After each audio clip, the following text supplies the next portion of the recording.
દોસ્તો, પહોંચી ગયો છું આંબાવાડીમાં અને ત્યાં જોયો આંબો, એટલે વિચાર આવ્યો કે ચાલો થોડી કેરી તોડી લઈએ અને શરબત બનાવી નાખીએ.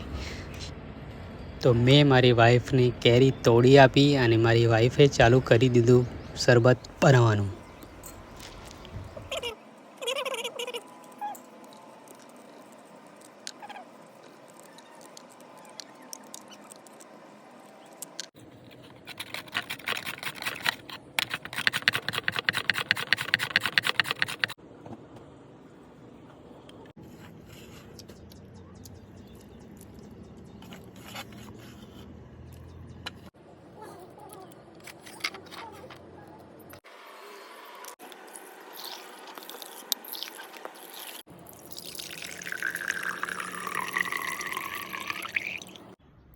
તો દોસ્તો, તૈયાર થઈ ગયું છે આપણું જ્યુસ કેરીનું.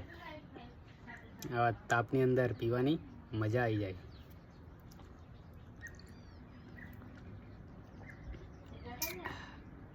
ટેસ્ટી.